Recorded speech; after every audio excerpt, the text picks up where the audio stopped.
وإذ قال إبراهيم رب أرني كيف تحيي الموتى قال أولم تؤمن قال بلى ولكن ليطمئن قلبي قال فخذ 4 من الطير فصرهن إليك ثم اجعل على كل جبل منهن جزءا ثم ادعهن يأتينك سعيا واعلم أن الله عزيز حكيم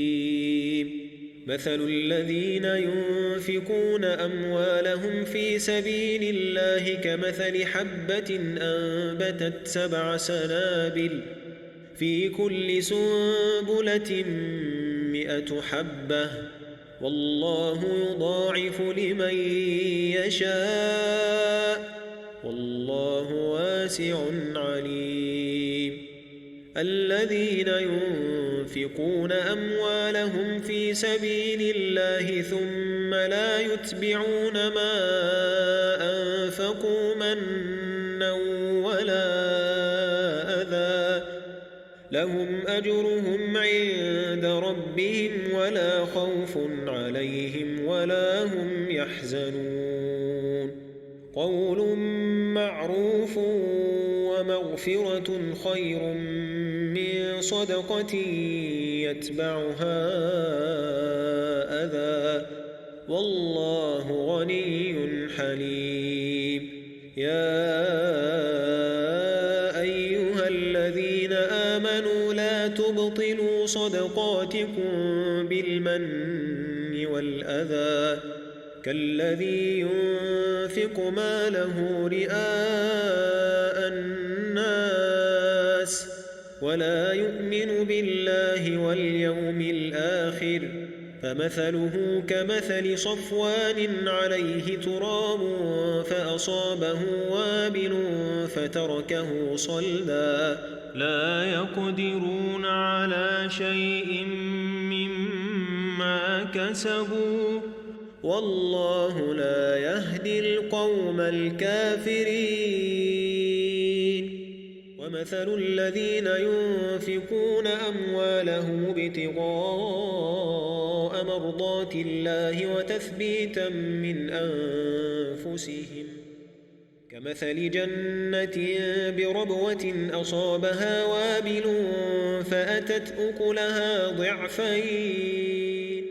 فإن لم يصبها وابل فطل والله بما تعملون بصير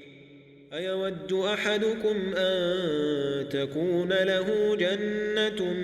من نخيل وأعناب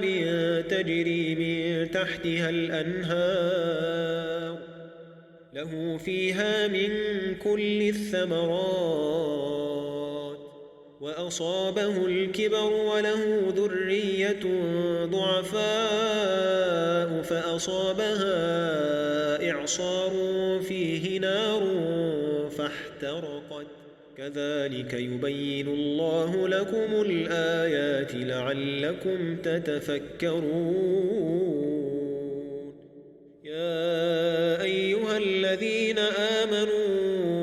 أنفقوا من طيبات ما كسبتم ومما أخرجنا لكم من الأرض ولا تيمموا الخبيث منه تنفقون ولستم بآخذيه إلا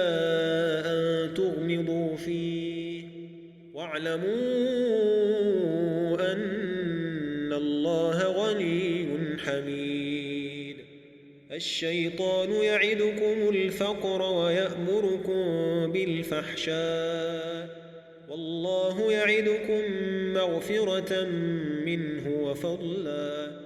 والله واسع عليم يؤتي الحكمة من يشاء ومن يؤت الحكمة فقد أوتي خيرا كثيرا وما يذكر إلا أولو الألباب